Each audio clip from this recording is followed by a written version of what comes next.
India, 40 years ago, a jewel in the British crown.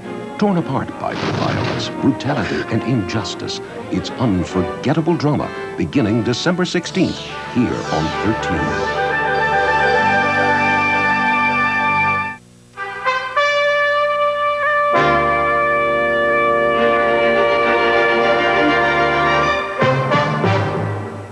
Good evening. The poison gas disaster in India still dominates the news. The death toll today rose to 1,600 and may yet be even higher. President Reagan appointed a special advisor on arms control. Moscow expressed new hope for understanding. President Reagan signed off on a list of domestic budget cuts, but is still to decide about defense cuts. Jim? In the news hour tonight, we will first summarize the news of the day. Then comes a focus segment on the tragedy in India with the deputy Indian ambassador. A newsmaker interview with the Soviet's top U.S. expert, Georgy Arbatov. A look at the Supreme Court's agenda on church-state issues with Baltimore Sun reporter Lyle Denniston. And finally, some words on death in faraway places by essayist Roger Rosenblatt. The MacNeil Lehrer News Hour is funded by AT&T, the Corporation for Public Broadcasting, and this station and other public television stations. Hundreds more people have died or have been found dead in the Indian city of Bhopal in the third day since the escape of poison gas. The official death toll rose today to 1,600. United News of India said an unofficial count put it at more than 2,000. Here's a report on the scene in the stricken town today from John Hale of Viz News. Many who fled the horror have now returned to the streets of Bhopal, further complicating the logistical problems of dealing with a catastrophe on such a scale. Thousands are dependent on the feeding centres which have been hastily set up, and there are fears that food supplies and livestock may still be contaminated by the deadly substance methyl isocyanate. Officials are working to counter fears that further contamination will spread through the animal and human survivors. The loss of livestock will mean further hardship in the days to come, but it's the human cost paid here that stands out above all else. Bhopal is a city filled with mourners.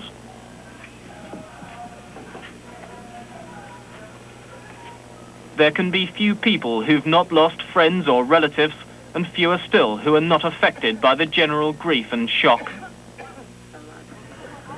But amidst the mourning, there are still many who require help. All that can be offered so far is temporary relief. The doctors are still unsure what the side effects and complications of exposure to the gas may be. Over 50,000 people have been treated so far, and most of those are still suffering. Those who've returned to their homes wander about the town as though in a daze, and the smoke from the funeral pyres now fills the air at Bhopal. Indian Prime Minister Rajiv Gandhi said Union Carbide, the American company which built the plant, would be asked for compensation. His Minister for Petroleum and Chemicals, Vasant Sate, said he expected that Union Carbide would pay the same compensation as if the accident had taken place in the United States. Our first focus section, just after this news summary, will be devoted to the aftermath of the accident. Jim? There were two developments on arms control talks today, one here, one there. Here was the appointment of Paul Nitze to be special advisor to Secretary of State Shultz for the January talks with Soviet Foreign Minister Andrei Gromyko. Nitze was chief negotiator at the unsuccessful Geneva talks on limiting medium-range nuclear missiles in Europe. White House spokesman Larry Speake said Nitze should not be seen as an arms control czar, a job some in the administration wanted created. The other development came in Moscow, where Soviet President Konstantin Chernenko said his country was prepared to adopt radical solutions to stop the arms race. He said in a letter to an international physicians group that a primary priority now was the question of nuclear weapons in space. Georgy Arbatov, one of Chernenko's top advisors on U.S. relations, will be with us for an extensive interview later in the program. The House Intelligence Committee decided today that the CIA manual for Nicaraguan Contras broke a 1982 law against U.S. efforts to overthrow the Nicaraguan government. After a 2.5-hour closed hearing, the committee said in a statement that the manual showed that the CIA, quote, did not have adequate command and control of the entire Nicaraguan covert operation. The chairman, Democrat Edward Boland of Massachusetts, said that CIA Director William Casey was ultimately responsible because he's at the top of the chain of command. Casey ultimately probably would be responsible for it, but on the basis of the fact that the program was poorly managed and run very unprofessionally. On 2 of the pages in the manual, there's a reference to neutralizing Sandinista officials. On 1 of the pages, the use of professional criminals. On 1 of the pages, the use of martyrs. Another page, shooting citizens trying to leave a captured town. I find it incredible, as did all the members of the Intelligence Committee, that no one in the field and no one at headquarters had ever read the manual. The committee's report emphasized that while it found the CIA guilty of negligence, the incident did not reveal an intent to violate the law. President Reagan signed off on a major part of his budget-cutting plan today. White House spokesman declined to give details, but on the domestic side, they said it was over. Mr. Reagan laid it out at a cabinet meeting, and that it involves cutting some federal programs, freezing others, and eliminating altogether still others. Mr. Reagan told his cabinet the goal was to save $34 billion next year. Unresolved, said the spokesman, was how much to cut back on defense spending. And speaking of money, there was some good news on home mortgage rates today. The Federal Home Loan Bank Board reported the average interest rate on fixed long-term mortgages in November fell to 14.16%. It hasn't been that low since last spring. The State Department is trying to determine the identity of a hostage shot and killed by hijackers aboard a Kuwaiti airliner. Department spokesman John Hughes said today the dead man dumped from the jetliner at the Tehran airport could be one of 3 officials of the U.S. Agency for International Development who were aboard the aircraft. Arabic-speaking hijackers commandeered the plane yesterday and demanded the release of 14 prisoners charged in a suicide truck bomb attack against the U.S. Embassy in Kuwait last December. 35 conservative members of Congress, mostly Republicans but some Democrats, met with the South African ambassador in Washington today to voice their opposition to that country's policy of racial segregation. They joined a growing American protest against apartheid, which has brought demonstrations and arrests outside the South African embassy and its consulates in the United States. In a strongly worded letter handed to the ambassador today, the House members said they would support economic sanctions against South Africa if it did not move urgently to end discrimination against its black majority population. The fact is that many of our colleagues have been engaging in active demonstrations outside the South African embassy, and some of them have been arrested.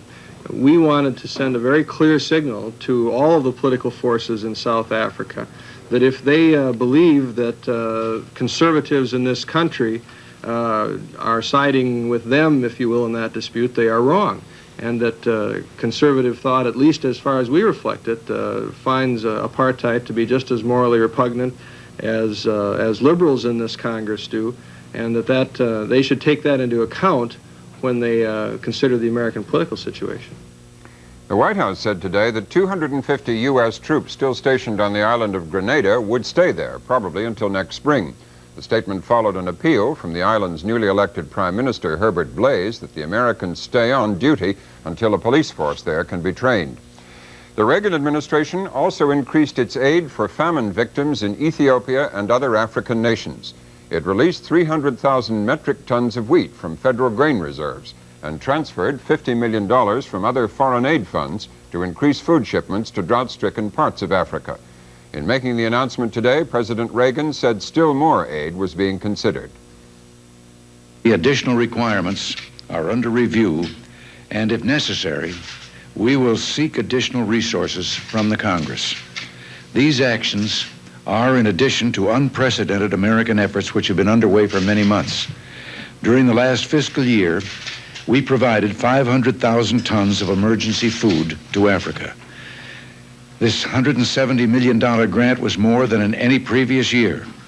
On July 10th of this year, I announced a 5-point initiative to speed up U.S. delivery of emergency food aid. And in the past 2 months, we surpassed all of last year's levels. 600,000 tons of food with a value of more than $250 million. The people of Africa continue to be in desperate need, and the cost in human lives is horrible. The United States will continue to uphold our humanitarian tradition. While our emergency aid seeks to help remedy today's suffering, our regular programs of development and assistance will continue to work to eliminate the root cause of famine. These programs will help Africa grow more food in the years to come. Our last item in the news summary tonight is about William Schrader, the man with the artificial heart, and the news remains good. Today he took a dozen or so steps, did a few exercises, and sat in a chair for 90 minutes. Doctors at the Humana Hospital in Louisville said he was a little pooped when it was over, but otherwise all went well.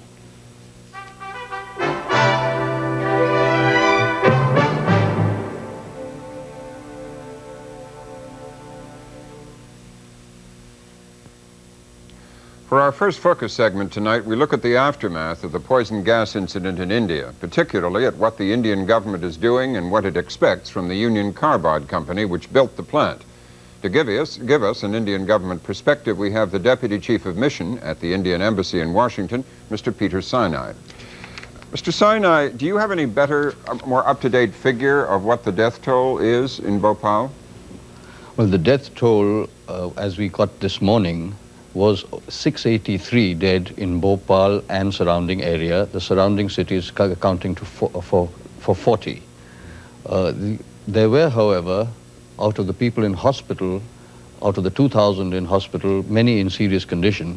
So the news reports in the radio which we get now of as much as 1,600 dead, that may be a little too high, but it may well be nearing 1,000. And what are your figures on the number who are injured enough to be afflicted for a long time? We haven't got definite figures on that, but medication has already been given as of yesterday to more than 20,000 people. As of today, double that number, nearly 40,000 people. The medical relief is going on a war footing. Oxygen has been rushed in from all over the country. Teams of doctors are working around the clock. A lot of volunteers have helped out. The hospitals, we've had tents put out outside the hospitals to cope with the casualties. It would be difficult to really give an indication of that until one knows more about it. I heard today a report that there was anxiety about the city's water supply, about meat sources, about vegetable crops and things which might be affected by this. What can you say about that? There have been some instructions have been given to boil food, boil water, take precaution not to eat dry things for just a little more time. But I'm happy to say that people have started coming back to the city in large numbers. Life in Bhopal has become normal again to the extent possible under these circumstances.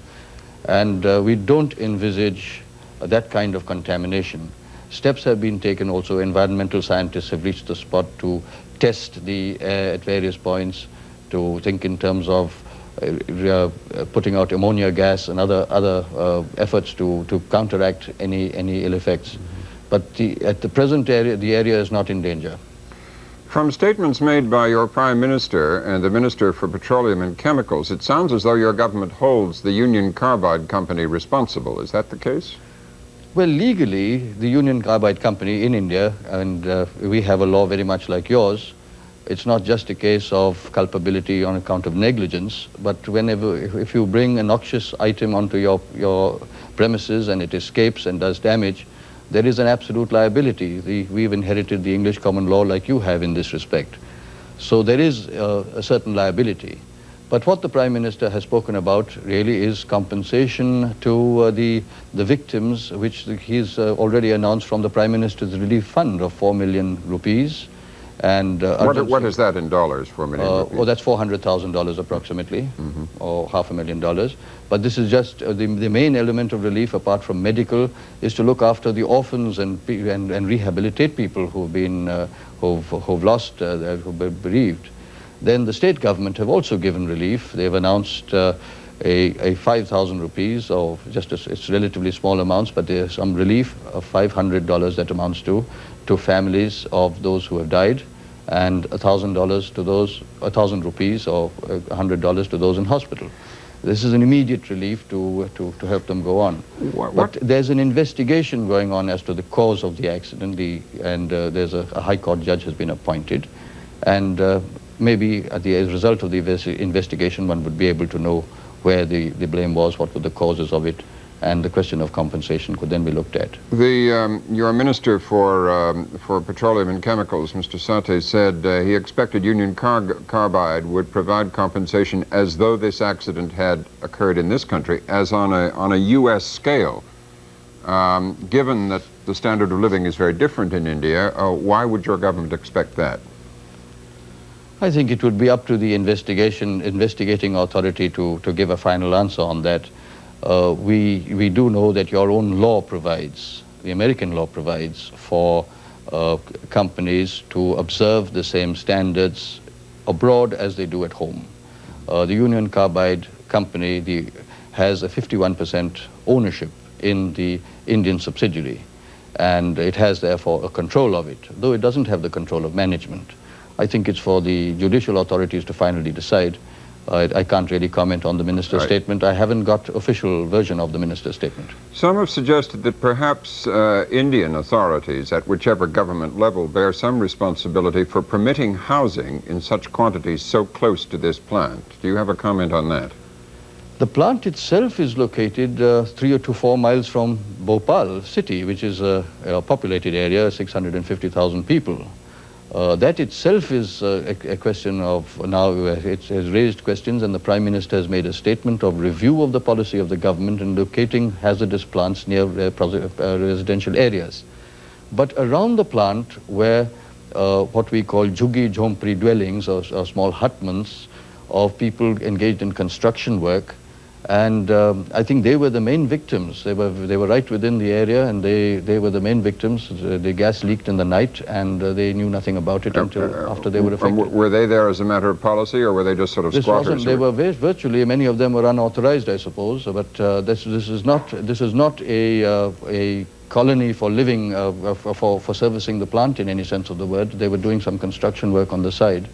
But I certainly feel, this is a personal view, that in future, whenever there is something of this kind, any construction work, one must impose on, as a requirement, transport and accommodation adequate for construction work to be done from a distance, and a safe distance. Well, thank you very much for joining us. Thank you. Jim? Now we're going to talk to Georgy Arbatov, the man the leaders of the Soviet Union from Chernenko on down go to for advice and wisdom on the United States. He has been in Washington this week meeting with U.S. experts on the Soviet Union. Arbatov's formal title in Moscow is Director of the Soviet Institute on the United States and Canada.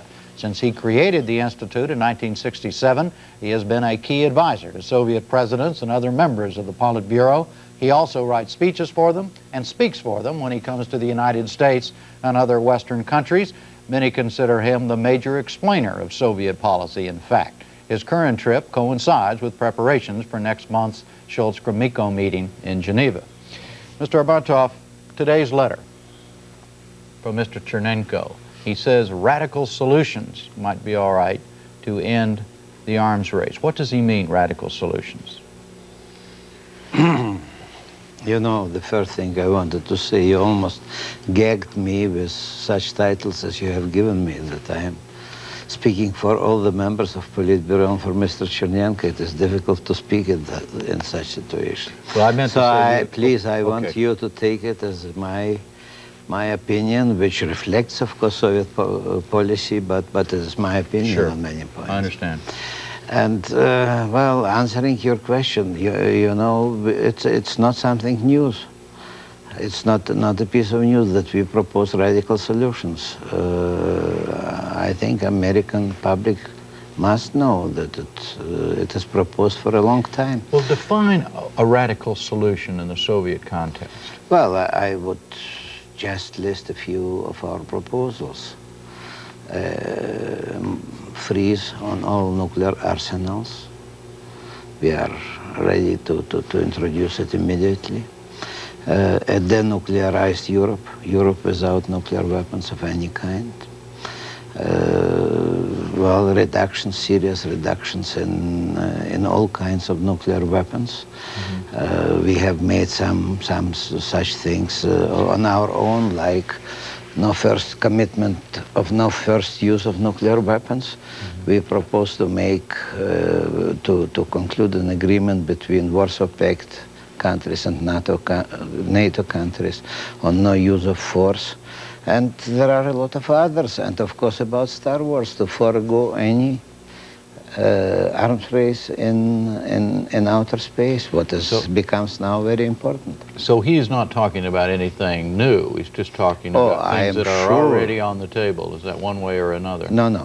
I mean that radical proposals are not anything new, but I'm sure that while preparing the positions for coming talks with Americans, we think over and consider the different new items, because some new problems have arisen also during this time. What do you see as the purpose or the goal of these Gromyko-Schultz meetings, January 7th and 8th in Geneva? Well, I think the main goal is to open the way for fruitful new arms control talks which could really stop the arms race and to avoid this slipping into nightmarish condition when we can have such a catastrophe which really dwarfs this big catastrophe in India which we have discussed just now. I think one single nuclear warhead out of 30,000 or more which are there now produces much more victims and tragedy. This leakage of gas in India. And we have to understand that it is really a problem of survival, not even of catastrophe. And I think it is understood in Soviet Union by everybody, and my feeling is that more and more Americans understand it. That, you know, it's even not needed to do anything tremendously bad to get into really awful situation. It's enough just, you know, drift in the same direction as we drift. Many people, including many Americans, believe now that if Mr. Chernenko and Mr. Reagan could sit down for a couple of days and talk all this out, that everything would be all right. Do you agree? Well, you know, I just rationally cannot understand if it would be so. Why couldn't they, communicating through ambassadors or by hotline or any other means, at least to improve a little bit the situation? I think it goes down to more serious reasons than absence of visual contact. I think it is something in the policy which goes on, which well, you wouldn't be astonished that I consider the main reason for such situation be American policy in last years, which made a sharp turn from arms control and some, you know, cooperation which we had, and this we achieved with great difficulty after long years of Cold War, made a sharp turn again back to Cold War times. What do you say to those who believe that the United States and the Soviet Union this is a permanent state of affairs? We are always going to be enemies. Well, you know, I think it is very mystical. Mystical and false. I think that this, you know, this, as peoples, we are not destined to be enemies. As peoples of states with different philosophies, we are also not destined. I would say quite to the contrary, that, you know, if we don't learn to behave like partners seeking for mutual security, for solving our problems and helping to solve the problems of the world, then we will not survive at all. We have no options. We are either understand it or. Well, let me ask you this. You, as I said in introducing you, you advise the leaders of the Soviet Union. You have for years. If they ask your advice, okay.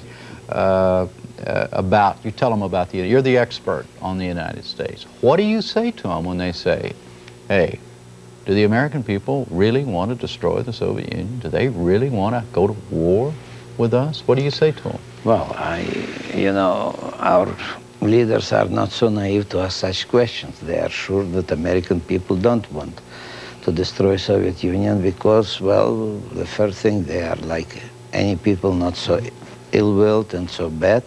Okay, well, then They what are do they good people, and from the other side, they understand more and more that an attempt to destroy the other people would be a suicide for you. Okay. And this is the logic of the present situation. We live in such world. We cannot have a security on expense of the other side. We can have it only together. And this is difficult to understand for some people, even on high posts of government here in the United States, as I understand. I don't want to remind bad words which were said about us. But I think the words have changed, but we have no changes in policy up till now.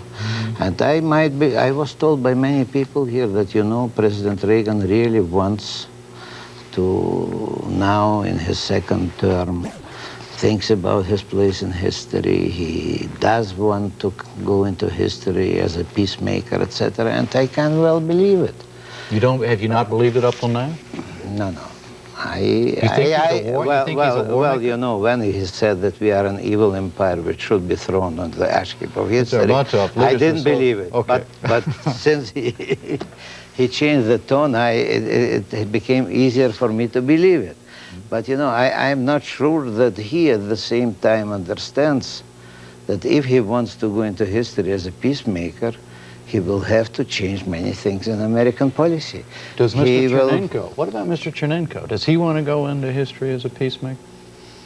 Well, you know, it's more than that. I'm sure he wants, but it's more than that. You know, in a country which lost 20 million people in last war, you simply, it's the highest item on the list of priorities. You cannot be a leader if you are not for peace. It's, you know, like some people here said that there are more important things than peace. Such statement would be a political suicide in Soviet Union. Let me ask you a question. You mentioned, and I was going to ask you about it, President Reagan's very famous comment about the Soviet Union being an evil empire and lying and cheating and all that. Well, didn't want to mention it again. Sure, but, all right. But my question to you is, I don't have them, but I could read to you for hours equally bad things that Soviet leaders have said about the United States. So what's the difference? No, there is a difference, you know. What did we say actually about the United States? We said, well, I cannot go far into history because then we'll have to start with military intervention of United States against the Soviet Union in first year of the revolution, and we'll remember a lot of other things. We were also allies, by the way, for quite a time, and gallant allies, I would say. But, you know, if we take the last time, it was never said in such way. Actually, we understood it was a realistic talk that you have a different system. You have also, which is true, you have different people who are for different sort of policies towards Soviet Union, but it was never said about United States that there's something which needs to be destructed or to be changed. We were said also a few times in these years by many important people that the Soviets have options. Either they have to change their society or they will have a war. We never said it and we never thought it. We think that really what we have to do now is to find a way to accommodate on the principle of live and let live. And then maybe we'll make the next step and find a way to cooperate in things which are mutually beneficial. Mr. Arbatov, thank you very much for being with us. Robin? Still to come on the News Hour, we'll hear from reporter Lyle Denniston of the Baltimore Sun about the church-state cases now before the Supreme Court. And finally, some words on deaths in faraway places by essayist Roger Rosenblatt. Jim? This is Pledge Week on PBS, and the News Hour is now providing a brief break so that your public television station can seek your support. Your pledges make it possible to broadcast programs like the MacNeil Lehrer News Hour. We'll be back shortly.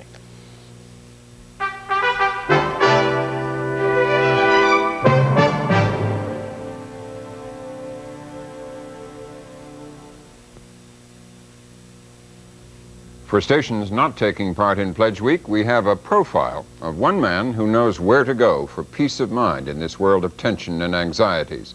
His name is Paul Gruco, and he's the managing editor of the Daily Globe in Worthington, Minnesota. For 8 years, he's been writing a weekly column of admiration for the surrounding prairie. Deanna Camille of public station KCTA St. Paul visited the prairie to hear Gruco enthuse about it. The prairie is like a daydream. It is one of the few plainly visible things which you can't photograph. No camera lens can take in a big enough piece of it. The prairie landscape embraces the whole of the sky. The prairie can't be appreciated anymore. It is too subtle, too vast, too intimate. It isn't accessible by automobile. You've got to get down on your knees to see some of its best features. And even in churches, people don't get down on their knees anymore. To live on the prairie is to daydream. It is the only conceivable response to such immensity. It is when we are smallest that our daydreams come quickest.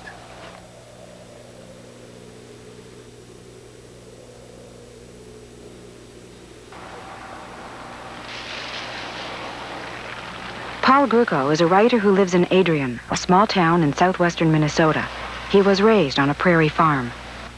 I was born in Montevideo, Minnesota, in a two-room house, and I went to a one-room country school, and lived in what is now an extraordinary kind of isolation until I went off to college, which was an act of defiance. And, he left the prairie then, intending never to return, but he did return. He became managing editor and part owner of the Worthington Daily Globe. During the years away, he attended the University of Minnesota and worked as a journalist in Minneapolis and Washington, D.C. But he didn't feel at home in big cities. So in 1976, with his wife and daughter, he came back to the prairie. He has great feeling for this land, which he speaks about in his writing and in his newspaper. The thing we have here is the feeling of connectedness with natural things, with the land itself, and a almost fatalistic sense of our fortunes being tied to how well the land does. One of the things I have tried to say in my own writing over and over again is that you have to be attached to a place. You have to be settled down into something, rooted into something, if you're ever going to do anything worthwhile as a human being.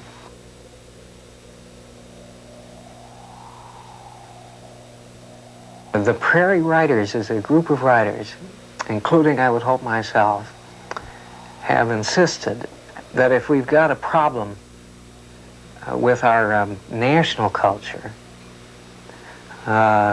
it's the problem that we have divorced ourselves from our bodies. And that begins when we divorce ourselves from the land.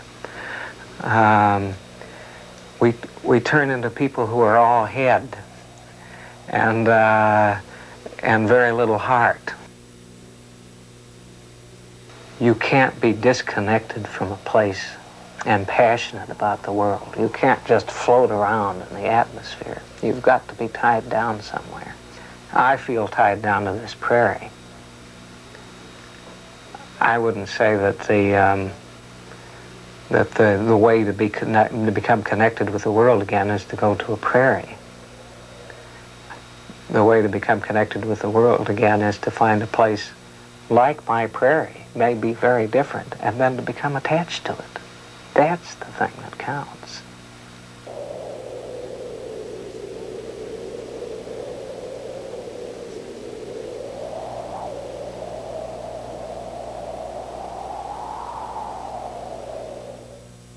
Since we first broadcast Mr. Gruco's observations a year ago, he's completed a new book about the prairie.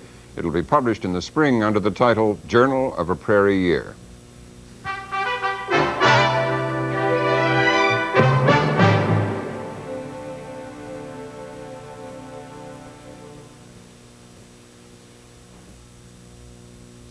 The Supreme Court adjourns today until January after hearing arguments this week in a flurry of cases loaded not just with constitutional significance, but political hot potatoes. Charlene Hunter-Gault explains. Charlene? Robin, it was the issue of separation of church and state that hit the Supreme Court dockets with a bang this week. Today, the court heard oral arguments in two cases that pose this question. Can public school teachers be sent into religious schools to teach courses at taxpayer expense?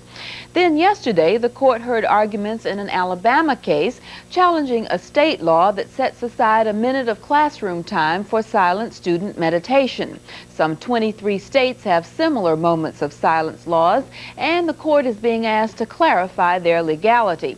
It's the first time in 2 decades that the court has taken up the issue. But these cases are only part of the story, as we find out now from our favorite Supreme Court watcher, Lyle Denniston of the Baltimore Sun. Lyle, is this the start of something big? Well, I think it probably is, Charlene. The court for about 3 years has been sending at least preliminary signals that it was beginning to think about changing its mind on the basic doctrine that it has applied largely since the early 60s, but most importantly since about 1971, on the relationship between government and religion. It seems to be about ready to say we're going to allow for more governmental accommodation of religion. That means more governmental favors, perhaps some forms of indirect subsidy, more tolerance of people's religious beliefs when those beliefs come in conflict with governmental policy. How many cases are before the court now other than those I mentioned? The court has 7 cases that it has already agreed to review, and probably before the end of the term they may have a couple more that have been filed there, but about which the court has said nothing so far. All right, specifically, let's go to some of those that have been heard this week. The one called Parochiate. Explain that. What's at stake? All right, there are 2 programs that are at stake in that, Charlene. One is a program at the local level in Grand Rapids, Michigan, where the city pays public school teachers to go into the parochial schools to provide either remedial teaching in subjects like math and reading, but also to provide what are called enrichment programs. And that involves such things as gymnasium, art, music, journalism, in fact, and some foreign languages. So the city there is underwriting the kinds of supplemental programs of education in the religious schools and using public school teachers to do that. The second program is a part of the federal government's so-called Title I, which involves an attempt to supplement the education of children from poverty-level families who are understood to be or thought to be educationally deprived. That's a program that's been around since 1965, but only in the last 2 years has any question arisen about its constitutionality, and a lower court has said that part of the program is unconstitutional, which depends upon public funds to send public school teachers into parochial schools to teach remedial reading, math, and English as a second language. And the particular case there, Charlene, involves the New York City public school system and some 20,000 students who are beneficiaries of that program. Mm-hmm. Is there any indication how the court might go on either one? Well, in today's oral argument, it appeared very promising for the federal program. It seemed as if the court was quite sympathetic to that. But I think the Grand Rapids program might be in a little bit of trouble. That's a considerably broader use of public funds than the federal program, and I heard a lot of skepticism on the bench today about that program. Right. All right, how about the moment of silence case in Alabama that Alabama provoked? Well, we had oral argument on that in the court yesterday, and I had 2 impressions. The dominant impression that I came away with was that the court might back off of that one for the time being, because that case has developed some problems, procedural problems that lawyers and judges like to play with. But my second impression was that if the court does decide to face the issue directly, in this case or another case, and certainly the issue is going to come up again if they bypass it this time, is that the court probably will allow public schools to set aside a period of time, brief I think it will have to be, during the school day when children will be asked to simply remain silent, and the children will perhaps be able to understand from their teacher that they can, at that moment, pray, if they wish, meditate, or as a lawyer said yesterday, simply vegetate. All right. Now, briefly, there are several others that make up this church-state docket. What are some of the more interesting ones there? Well, the most important of the other cases, I think, is one that was argued some weeks ago, and that's the case involving whether a company, an employer, must take steps to arrange its work schedule so that those who have religious objections to working on a day that they designate as their Sabbath can have that day off. That's the case to which a lot of the experts in the field, Charlene, are looking for the possible beginning of developing new doctrine by the court, which would lean more towards governmental accommodation of religious beliefs. That's probably the most important of the cases that have been argued so far in terms of changing philosophy about the Constitution. There's another case that's coming up in February, which is a rather interesting case on whether or not a local government which objects to doing so can be forced to allow a nativity scene to be placed on public property during the Christmas holidays. There's another case that will be argued in January involving whether a person who has a religious objection to having their image made by a photograph can, because of that objection, be denied a driver's license in a state where the driver's license must carry the person's photograph. Right. Those are cases that are coming down the line. Is the political climate in which there's a lot of discussion about church-state issues likely to impinge on this or affect this? Well, I think it's not an accident that the court has all of a sudden decided to take on so many issues. The court, as I think I've mentioned on this program several times, has almost complete discretion over the cases it chooses to review. There must be some reason why they've taken them on now. I think the court, perhaps in a subtle way, is sending a signal that, yes, it is aware of what's going on in the political realm.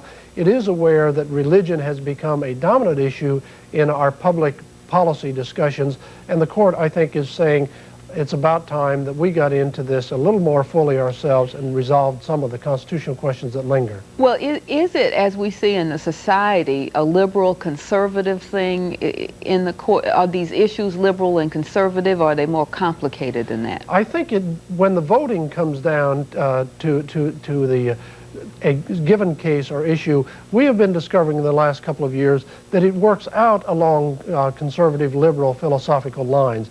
The court majority that now seems to be dominant, that's the conservative bloc, does seem to be the group that is pushing hardest for additional governmental accommodation of religion.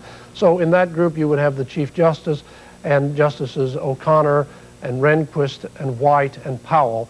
And among that group, it's sort of expected that Justice Powell will really be the swing vote.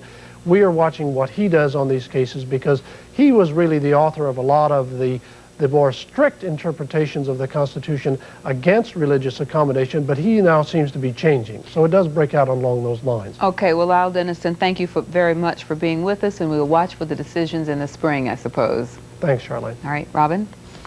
Again, the top stories in the news tonight. The lethal cyanide gas leak in India claims more lives. One Indian news agency put the death toll at 2,000, with thousands more facing blindness or nerve damage. Soviet President Chernenko says he's prepared to accept radical solutions to end the nuclear arms race. President Reagan appoints veteran negotiator Paul Nitze as a special advisor to next month's arms talks with the Soviets.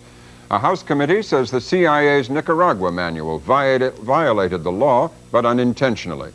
And the president has told his cabinet to find $34 billion in non-defense budget cuts. As we reported earlier, the United States today stepped up its aid for drought victims in Africa, and the World Bank called on rich nations to put up at least $1 billion over 3 years to prevent what was called a living nightmare of desperate proportions. We close tonight with two perspectives on the responsibility of governments and individuals in tragedies such as the Ethiopian famine. First, the thoughts of CBC correspondent Brian Stewart, who's covered the famine extensively. As each week passes, the hordes of famine victims in northern Ethiopia multiply in this endless, silent, frightening march for food. Current relief is just that, relief. It's barely holding up against the tide of famine refugees. Starting late, hastily improvised, sketchily planned, it could yet be overwhelmed. Amidst chaos like this, of course, it's the future that counts and not the past. But it is worth remembering that it was more than 6 months after the first emergency calls went out that the food, medical supplies, tents and blankets began arriving in anything like substantial amounts. In the meantime, tens of thousands died needlessly. This whole story has been a catalogue of errors and indifference in which few countries emerge with any credit and where the blame is spread very wide indeed. For the world, this simply was not a very good show. From its ally, the Soviet Union, Ethiopia receives much military equipment and precious little else. So far, a few thousand tons of rice and just enough planes to overshadow the Western relief airlift. It also gets Soviet help in the intractable wars against secessionist guerrillas in Eritrea and Tigray province. Tragic struggles which grossly complicate all relief effort, immediate and long-term. And from the West generally has come long indifference. No country on earth has received less development aid per capita than Ethiopia. Outside reluctance to become seriously involved until starvation rages both baffles and angers aid officials. The emotional response, and I suppose it's a human thing, but the emotional response of the developed world is more profound, more outgoing than the intellectual response. And no amount of preaching, no amount of forecasting that these countries are in need of assistance seems to me to bring forward the reaction that is needed. And in the end, we give only after people have died. We don't prevent deaths. We give to prevent the incidence of deaths from increasing. And that seems to me not to be a very commendable thing. No summary of Ethiopia's and Africa's crisis can overlook the responsibility of the African governments who met recently at the OAU conference in Addis Ababa. Far too many of whom have followed disastrous land policies, neglecting basic food production and soil conservation. The scale of disaster has shaken many black governments into a new sense of urgency, but there's simply no way they can cope alone. The UN estimates that it will cost $13 billion over the next 3 years just to hold Africa's ecological decline at bay. That's scarcely a start.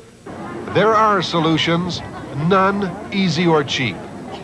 Nature, long offended, is savage in its revenge. Sadly, this blow falls on a defenseless population already weakened by a lifetime of poverty, disease, and chronic malnutrition.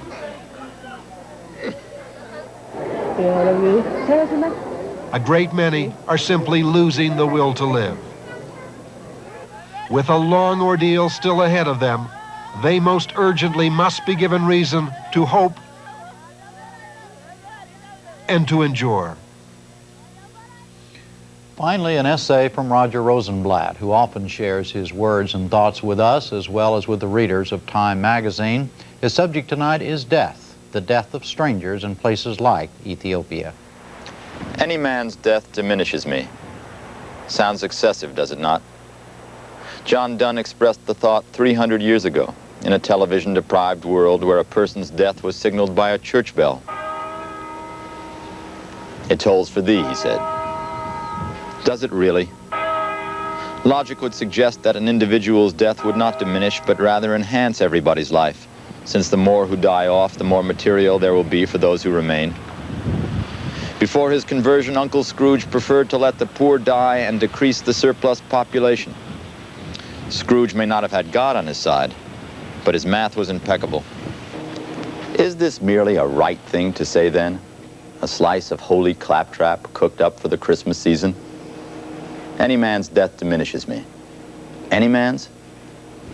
A year ago in Lebanon, a fanatic drove a truck bomb into the American compound at Beirut Airport, killing 239. We felt diminished by those deaths, all right. Americans grieving for Americans. The truck driver also died in the explosion. Any grief left over for him? Oh, he was a killer. No cause to feel his death. What about all the Lebanese who have been dying in the streets for a decade? Feel those deaths, do you? When you hear of a typhoon in the Philippines, do you wear black? Television makes an effective case for grief from time to time. See the starving Ethiopians as we have for the past several weeks, and the mouth goes dry. Reach for some money to send. hope for the best. See over 1,500 in India consumed by toxic gas, and you shake your head sorrowfully for a day or two. But Dunn seemed to be talking about something deeper and more consistent. Any man's death makes me smaller, less than I was before I learned of that death, because the world is a globe of interconnections. Thus, as the world decreases in size, so does each of its parts. Dunn's math works too. Since the whole world suffers a numerical loss at an individual's death, then one must feel connected to the whole world to feel the loss equally. The hard part seems not to lie in giving a moment's sympathy to a distant tragedy, but in feeling a part of the world in the first place. Show me an Ethiopian mother holding her skin-sore baby, belly ballooned, limbs like an insect's, and my eyes will well up with tears. Naturally, what do you take me for? But ask that I see the Ethiopian mother when she is off the screen. In the caves of my mind when I am about my business, ah well. Dunn's thesis was that human sympathy ought not to be something we dredge up occasionally, but something we contain all the time. Thus would we weep not only for death at a distance, but for Smith and Jones down the hall, for anyone's death, which is part of our own. Thus would we also be prepared for history's surprises, so that when the species goes berserk and comes up with a Hitler or Pol Pot, we would not turn our backs on those in danger. In his book, Language and Silence, George Steiner wondered how the torture murders perpetrated at Treblinka could be occurring at precisely the same time as people in New York were making love or going to the movies. Were there two kinds of time in the world? No, but there may be two kinds of sympathy. One that weeps and vanishes, and one that never leaves the watch. If we do not feel deeply the deaths we cannot prevent, how would we be alert to the deaths we can put an end to? Of course, this is asking an awful lot of you and me, who are, after all, pretty good people, who recognize despair when we see it, and even respond generously when appeals are made, especially in this season. We're very good in this season. And how realistic was Dunn's idea, given normal human indifference and memory lapse? Yet people do live in the same time. That is real. And they occupy the same place, too, if, like Dunn, one views the world as a single place. Sometimes in the dark, we can feel the earth spin. Any man's death diminishes me. Good night, Robin. Good night, Jim. That's the News Hour tonight. Good night. The MacNeil Lehrer News Hour is funded by AT&T, reaching out in new directions. The Corporation for Public Broadcasting, and this station and other public television stations.